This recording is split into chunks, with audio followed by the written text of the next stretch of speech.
السلام علیکم دوستو۔ مشہور عالم دین مولانا طارق جمیل صاحب کے صاحبزادے عاصم جمیل کی قتل، جیسا کہ آپ کو پتہ ہے کہ کل رات انہوں نے اپنے نوکر کے گن سے اپنے آپ کو اڑا ڈالا۔ جیسا کہ آپ کو پتہ ہے کہ طارق جمیل صاحب کے بڑے بیٹے نے اس کی موت کی تصدیق کر دی اور کہا کہ شدید ڈپریشن کے مریض تھے۔ کل رات انہوں نے اپنے نوکر کی گن سے اپنے آپ کو اڑا دیا تھا، یہ بات بالکل سچ ہے۔ جیسا کہ آپ کو پتہ ہے کہ کچھ لوگوں نے سوشل میڈیا پر پہلے فیک ٹرینڈ چلایا کہ کسی نے مولانا صاحب کے بیٹے کو مار دیا تھا۔ یہ بالکل جھوٹ ہے، کسی نے اس کو نہیں مارا۔ اس کے بھائی نے اس کی موت کی تصدیق کی اور بتایا کہ انہوں نے اپنے ہی آپ کو خود مار دیا تھا۔ تو میں آپ کو بتانا چاہتا ہوں کہ پہلے اس نے اپنے مرضی کی شادی کی تھی، اپنی مرضی کے ساتھ انہوں نے شادی کی تھی۔ مولانا صاحب نے ان کی نکاح خود پڑھوائی تھی، ویڈیو بھی وائرل ہے، آپ دیکھ سکتے ہیں اس ویڈیو کو۔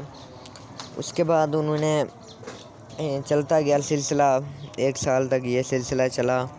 اس کے بعد طلاق ہو گئی ان کی، ابھی کوئی خبر سامنے نہیں ہے کہ کیوں طلاق ہو گئی۔ طلاق ہونے کے بعد پھر وہ شدید ڈپریشن کا مریض ہو گئے اور آہستہ آہستہ سے علاج چلتا رہا۔ اس طرح بیماری بڑھتی گئی، شدید ڈپریشن کا مریض ہوتے چلے گئے۔ بالآخر ڈاکٹروں نے کہا کہ اب اس کو جو ہے نا بجلی کے شعاعیں لگانے سے اور کوئی نہیں ہو سکتا۔ تو انہوں نے ان کو بجلی کے شعاعیں لگانا شروع کر دیں۔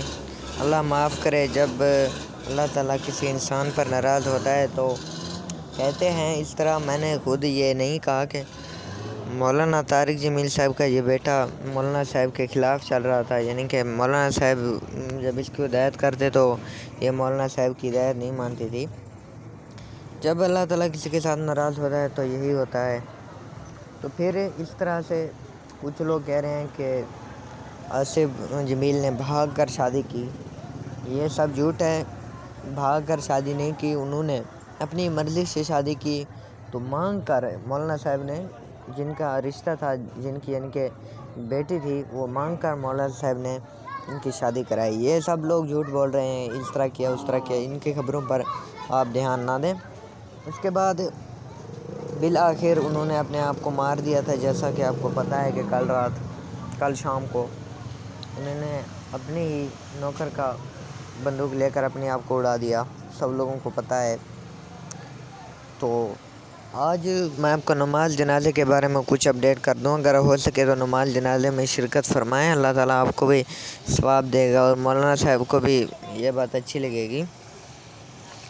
ان کا نماز جنازہ آج شام 7:30 بجے اپنے ہی آبائی گاؤں رئیسہ آباد میں ادا کی جائے گی۔ سب لوگوں کو نماز جنازے کا پتہ چل گیا، آپ مہربانی کریں سب لوگ نماز جنازے میں جائیں، اللہ تعالیٰ ان کو جنت الفردوس میں